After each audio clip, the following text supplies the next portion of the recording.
بسم الله الرحمن الرحيم الحمد لله رب العالمين الصلاة والسلام على رسولنا محمد وعلى آله وأصحابه أجمعين رب اشرح لي صدري ويسر لي أمري واحلل عقدة من لساني يفقهوا قولي.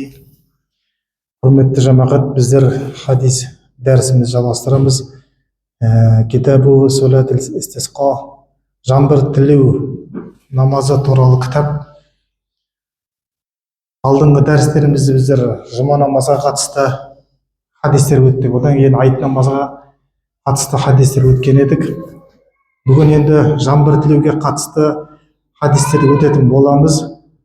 Ан Абдуллах ибн Зайд радиаллаху анху аннаху қал хараджа Расулуллах саллаллаху алейхи ва саллам иля мусалла фастасқа. Абдулла ибн Зайд, Аллахтан разы болсын, былай деді: пайғамбар саллаллаху алейхи ва саллам намаз оқитын алаңға шықты да жаңбыр тіледі дейді.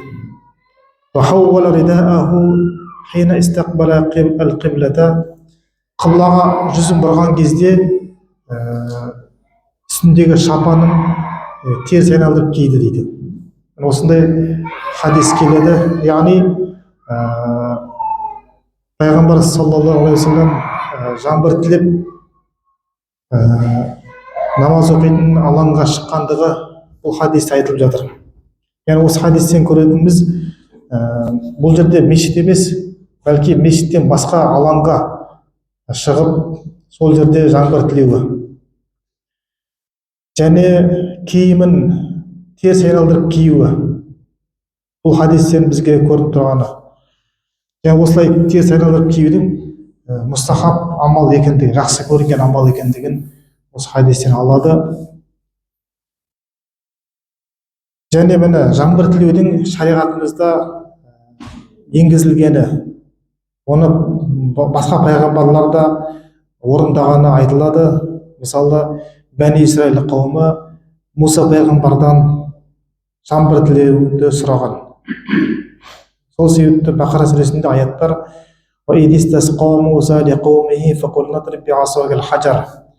Муса қауымы үшін жаңбыр тілеген кезде біз оған аса таяғымен тасты ұр дедік деген аят келеді. Сол кезде 12 бұлақ атып шықты дейді. Яғни тастан 12 бұлақ су шыққан. Одан кейін келесі хадис: Анас ибн Малик радиаллаху анху аннаху қал. Анас ибн Малик, Аллахтан разы болсын, былай деді: Раиту Расулаллах саллаллаху алейхи ва саллам ярфау ядайхи фи дуаи. Пайғамбар саллаллаху алейхи ва салламның дұға жасаған кезде екі қолын көтеріп дұға жасағанын көрдім дейді. Хатта юра баяду ибтайхи, тіпті қолтығының ақтығы көрінгенге дейін қолын жоғарыға көтерді дейді. Бұл жерде дұға жасаған кезде қолды жайып дұға жасау. Яғни осы хадис жарғанда жаңа истисқа, жаңбыр тілеп дұға жасаған кезде қолды жайып дұға жасағандығы айтылады. Одан кейін келесі хадис: Анас ибн Малик, тағы да Анас ибн Маликтен, Аллаху разы болсын, анна раджулан дахала ал-масджида яумал джум'ати мин баби кана нахва дарил қадаи. Пайғамбар саллаллаху алейхи ва салламның мешітіне жұма күні бір адам қазылық есігі деген есіктен кірді дейді мешітке. Ва Расулуллах саллаллаху алейхи ва саллам қаиман яхтубу. Ал пайғамбар саллаллаху алейхи ва саллам тұрып хұтпа оқып тұрған еді дейді. Яғни жұма күні хұтпа оқып тұрған кезде пайғамбар саллаллаху алейхи ва саллам бір адам кіріп, одан кейін былай да: фастақбала Расулуллах саллаллаху алейхи ва саллам қаиман сумма қала я Расулаллах халакат амуал.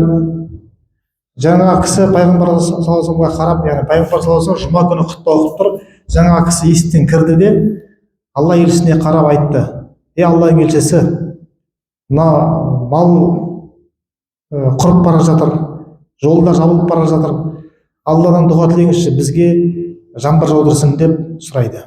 Сол кезде пайғамбар саллаллаху алейхи ва саллам екі қолын көтеріп былай деп дұға қылды: Аллахумма ағисна, Аллахумма ағисна, Аллахумма ағисна деп 3 рет айтты дейді. Аллахым бізге жаңбыр жаудыр, бізге жаңбыр жаудыр, және бізге жаңбыр жаудыр деп 3 мәрте айтты.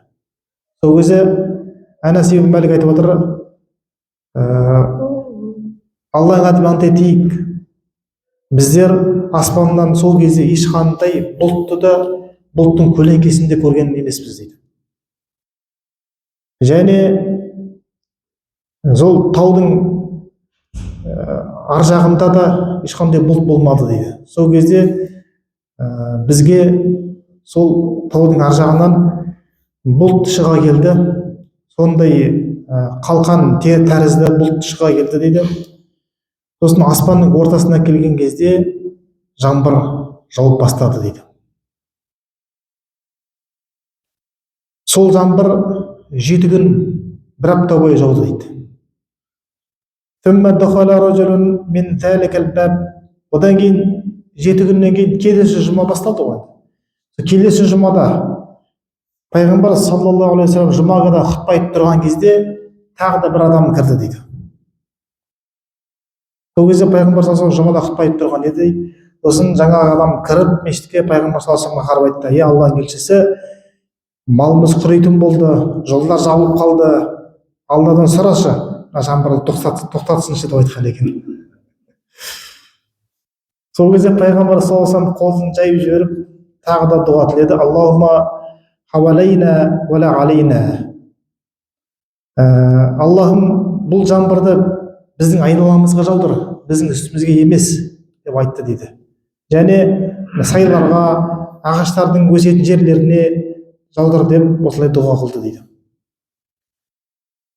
Сол кезде біздер сыртқа шыққан кезде күн шығып тұрғанын көрдік дейді. Сол кезде 1 апта бойы күнді көрмедік дейді ғой. Біздер сол жұмадан келесі жұмаға дейін 1 апта бойы күннің шыққанын көрмедік дейді. Сол кезде бір адам келіп сұрады, Анас ибн Малик айтқан екен: мынау алдында дұға тілеткен адам бе еді деп сұрады дейді. Мен білмеймін деп айттым дейді. Яғни сол адам болуы мүмкін дегенде пікір бар. Міне осы хадистен көріп тұрғанымыздай, міне жаңбыр тілеу үшін міндетті түрде сыртқа шығып, далаға барып, адамдар жиналып 2 ракағат намаз оқу шарт емес, бәлки жамағатпен дұға тілеу солай да мүмкін екендігін көреміз бұл хадистен. Міне бұл хадистен алатын бізге пайдалар: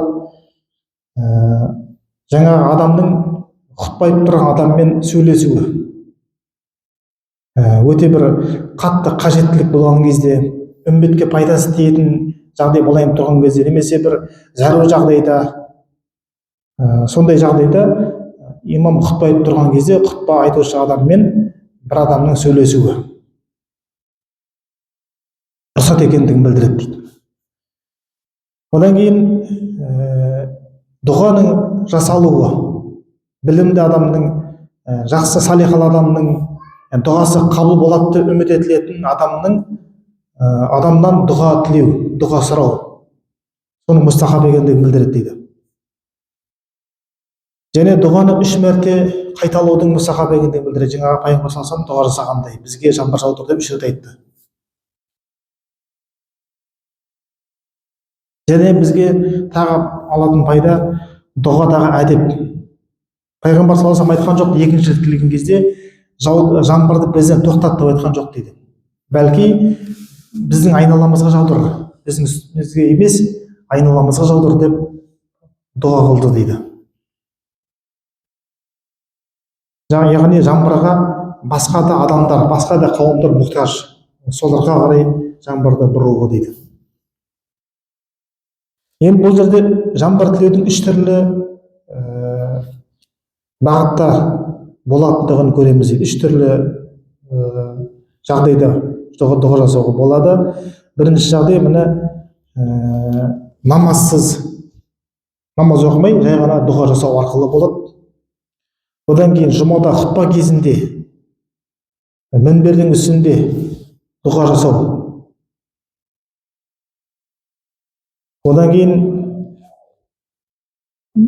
яғни 2 ракағат намаз оқып, сосын барып дұға жасау.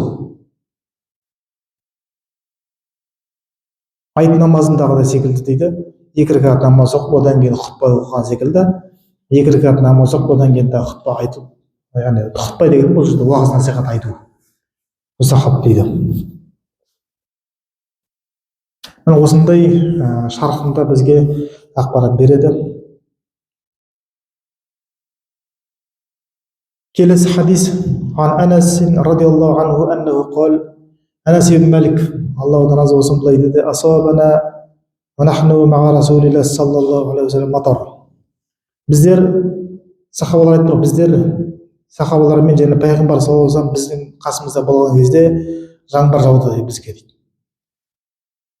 Сосын фахасара расулullah саллаллаху алейхи вассалам саубаху. Сол кезде пайғамбар саллаллаху алейхи вассалам бір киімін ашты дейді. Киімін бір шетін ашты. Хатта асабаху минал матар. Оған сол ашылған жеріне жаңбыр тиетіндей қылып ашты дейді.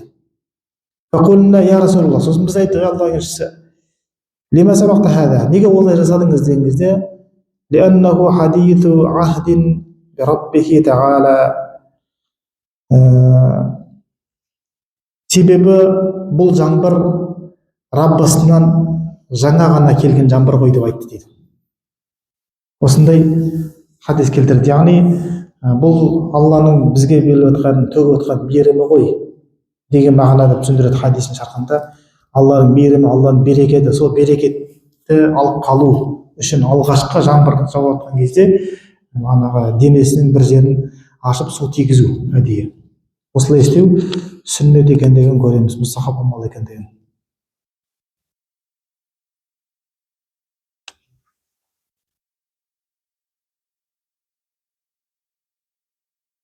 келесі хадис ан Айшата уммул муъминина.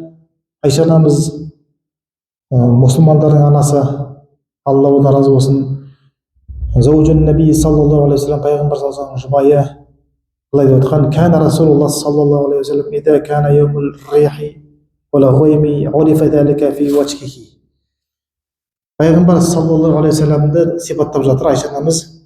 Желді күні және бұлтты күні пайғамбар саллаллаху алейхи вассаламның жүзінен байқалатын еді дейді. Яғни ұсқын өзгеріп кететін болған Алла елшісінің, қатты жел соққанда және қатты бұлт пайда болғанда. Және ол пайғамбар саллаллаху алейхи вассалам мазасызданып кіріп шыға беретін еді дейді. Ал қашан жаңбыр жауса, сурра бихи, сол жаңбырмен қуанатын еді. Жаңағы жүзіндегі өзгерген нәрсе кетіп қалады дейді жаңбыр жауғанмен. Сол кезде Айша анамыз сұраған: не үшін осылай қорықтыңыз деген кезде пайғамбар саллаллаху алейхи вассалам жауап берген екен: хашиту ан аякуна адабан суллат ала уммати. Менің үмбетіме жіберілген азап деп қорықтым деп айтқан екен. Жаңағы желдің немесе бұлттың менің үмбетіме жіберілген бір азап, үмбетімнің жасаған күнәсі себепті азап маған жіберіліп жатыр ма екен үмбетіме деп қорықтым деп айтқан екен.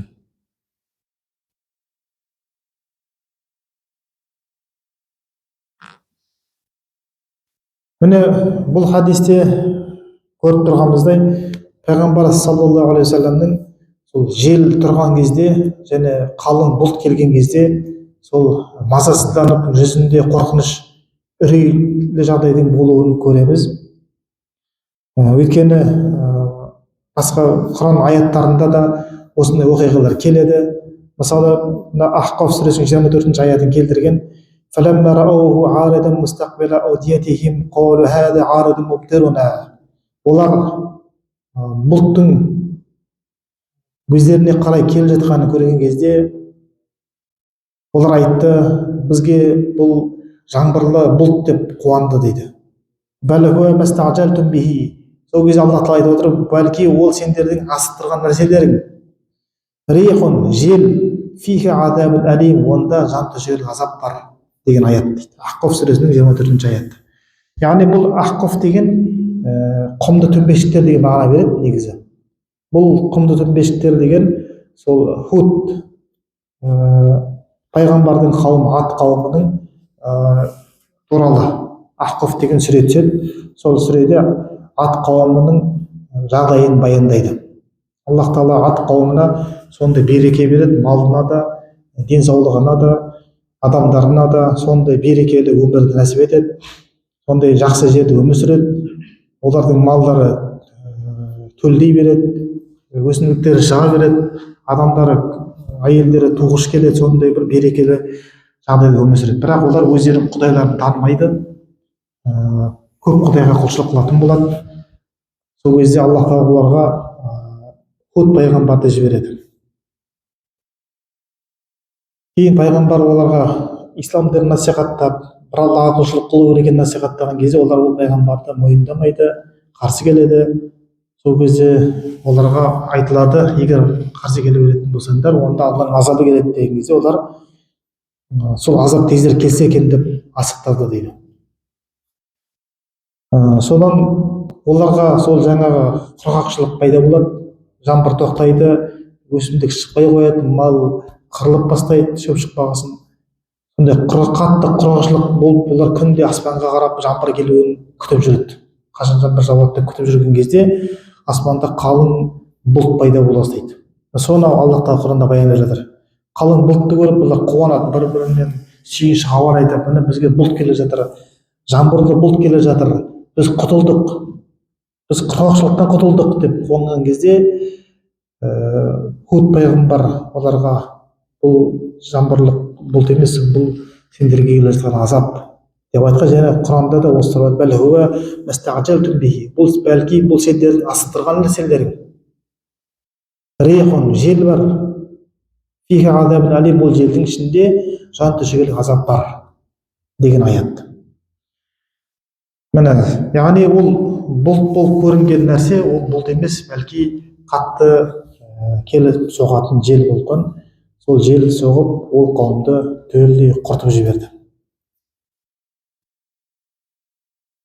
Сол жерде мына хадистің шархында тағы да қосымша түсіндірген, егер Аллах тағала Құранда жел деген сөзді жекеше түрде айтатын болса, ол азап болып келеді дейді. Яғни жел деген рих деген сөз. Мысалы, арсална алейхим рихан, біз оларға жел жібердік деген аят бар. Одан кейін уафи адин ид арсална алейхим рихал ақим, Зарият сүресінің аятында да ат қауымына біз азаптаушы желді жібердік.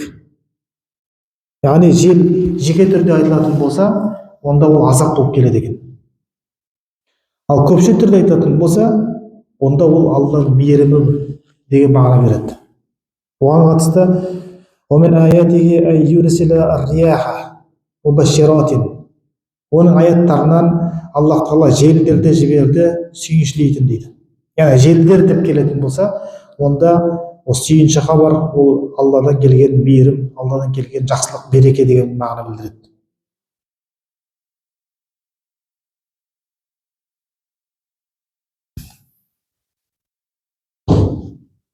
Келесі хадис Ан ибн Аббас радиаллаху анху, Абдулла ибн Аббас, Аллаху разы болсын, былай дейді: Анин Наби саллаллаху алейхи вассалам аннаху қаул, пайғамбар саллаллаху алейхи вассаламнан айтады: Нусирту бис соба, маған соба деген желмен жәрдем берілді.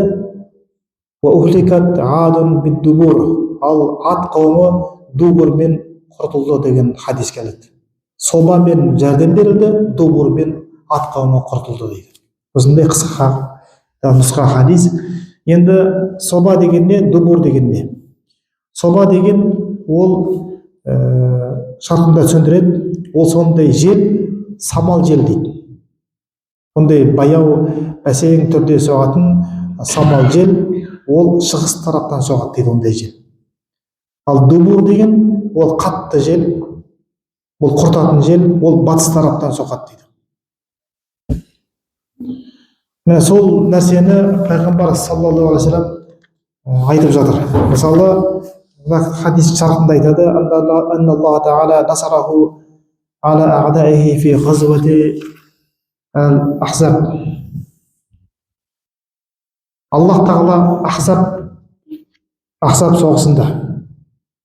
Ахзаб деген, Құранда Ахзаб деген сүре бар. Ахзаб деген сүренің мағынасы топ деген мағына білдіреді.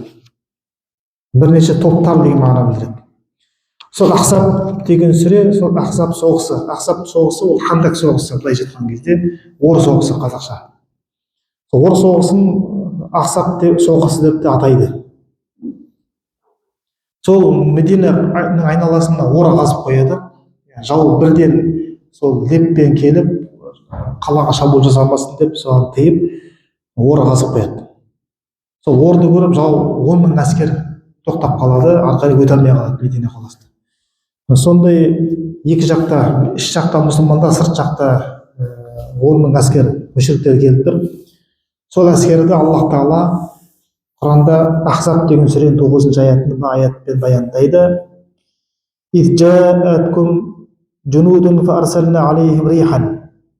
Сендерге әскер келген кезде біз оларға желді жібердік дейді. Және тағы бір әскер жібердік, ол әскерді сендер көрмейсіңдер дейді. Немесе бұл аяттың толықтай мәтінін төменде тағы сипаттаған. Ей иман келтіргендер, сендерге Алланың берген нығметін еске алыңдар деген аят бар. Сендерге әскер келді, біз ол әскерге қарсы желді жібердік дейді. Және сендер көрмеген бір әскери топты жібердік. Аллах тағала сендердің неғылғандарыңды көріп тұр деген аят. Міне сол аятта айтылған жел жаңағы соба деген жел екен. Соба деген жел жаңағы шығыс тараптан соғатын самал жел дейді. Сол самал желмен Аллах тағала пайғамбарға және мұсылмандарға жәрдем берген. Сол жел келіп жаңағы мүшриктердің жасаған дайындықтарын құртады. Ол сира кітаптарында келеді. Жаңағы дайындықтары, мысалы 10 мың әскер, оған қанша тамақ керек? Мысалы бір түйенің етін 100 адам жейтін болса, қанша түйе сойылады бір күнде? Оған қанша қазандар, қанша қазандықтар, қанша тамақ дайындалады? Сол қазандықтардың барлығын жел келіп ұшырған дейді. Тамақтың бәрін құртқан. Яғни сол жерде береке қашады. 10 мың әскердің тамағы бір мезетте төңкерілгеннен кейін береке қашып, Абу Суфиян бастаған әскер, Абу Суфиян болды енді, мен қайтамын, сендер де қайтыңдар деп түйесіне отырып, мен кеттім деп орнынан қозғалады. Осылайша Аллах тағала оларға қарсы желді жіберіп, соғыс болмай қайтып кеткен оқиғаны келтіреді. Жаңағы сол жәрдем соба деген желмен маған жәрдемдесілді деген хадиспен келіп отыр. Ал ат қауымы дубурмен құрыды дейді, жаңағы батыстан соғатын қатты азаптаушы жел. Енді бұл хадис шартында түсіндіреді. Жаңағы мүшриктерге, Хандак соғысындағы мүшриктерге Аллах тағала ат қауымына жіберген желді жіберген жоқ дейді. Дубур желін жіберген жоқ, бәлки соба деген желмен ғана оларды тоқтата салды дейді. Өйткені егер дубур деген желді жіберсе дейді, олар сол жерде бәрі мерт болар еді дейді. Ешқайсысы тірі қалмай сол жерде өліп кетер еді дейді. Ал одан орнына соба деген желді жіберудің мақсат олардың бәрін сол соғыстағы райынан қайтарды. Кейіннен олардың ішінен ислам қабылдап мұсылман болатындары бар дейді. Жаңағы Абу Суфиянның өзі қайтадан ислам дінін қабылдап мұсылман болады. Жаңа қасындағы қаншама адамдар да ислам дінін қабылдайды. Сол үшін де Аллах тағала оларға соба деген желмен мұсылмандарға жәрдемдесті дейді. Жақсы, бүгінгі жаңбыр тілеуге қатысты хадистердің тақырыбымыз аяқталды. Енді ертеңгі дәрісімізде кусуф және хусуф деген намаздар туралы өтетін боламыз. Яғни күн тұтылған кезде, айт ұтылған кезде қандай намаз оқылады, қандай дұға оқылады, және пайғамбар саллаллаху алейхи вассалам қандай әрекеттер жасаған, сол туралы келесі дәрісімізде өтетін боламыз. Иншалла дәрістен қалмай қатысып жүріңіздер. Келесі одан кейінгі дәрістерде жаназа туралы, жаназа намазы туралы, адам басына қиындық түскен кезде, енді жаназа бірден адам өліп кетпейді. Бірінші адам басына ауыртпашылық түседі, сынақтар түседі, ауру пайда болады, аурудан төсек тартып қалады, одан кейін қасында туысқандарына ауыртпашылық пайда болады. Сол бірінші ауыртпашылық келген кезде не істеу керек, өлім аузында жатқан адамға қандай жағдай болу керек, ауруда зиярат еткен кезде не істеу керек, одан кейін адам дүниеден өткеннен кейін не істеу керек, қандай киімін дайындау керек, жаназада қандай дұға оқылады, жаназаға қанша адам қатысу керек деген секілді хадистерді өтетін боламыз. Иншалла ол сабақтарға да қатысып жүріңіздер. Иншалла ертең бұйыртса шам намазынан кейін осы жерде жолығайық. Бүгінгі хадистерге қатысты сұрақтарыңыз бар ма?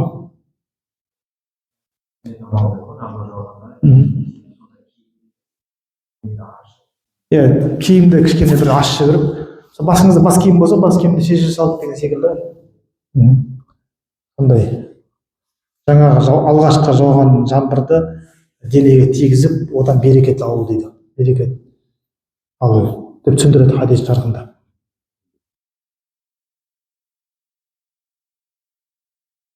Жақсылығында дұға жасайық. Бисмиллахир-рахманир-рахим.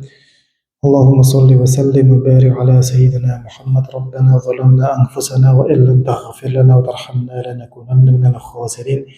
Ya Rabbana Karim Allah'ım, biz özümüzü zomduk kıldık. Eğer sen bizi keşirmesең, eğer sen bizi meyірмен алмасаң, әлбетте қасірет кешірғандардан боламыз. Сондықтан біздердің күнә қателіктерімізді, кемшіліктерімізді кешіргейсің, Рахман. Біздерді өзің тура жолыңа салғайсың, тура жолмен жүргізгейсің, тура жолдан біздерді адастырмағайсың. Қиямет күні жүзіміз жарым қылысындарымыз толық қылыс, амал-дәптеріміздің оң қолымыздан берілуін нәсіп еткейсің. Сырат көпірінен сүрінбей өтіп, Jannatul Firdawsqa amalizin kirimizde nəsib etkeysin. Allahumma salli ve sellim ve barik ala seyyidina Muhammed bi rahmetika arhamar rahim. Allah.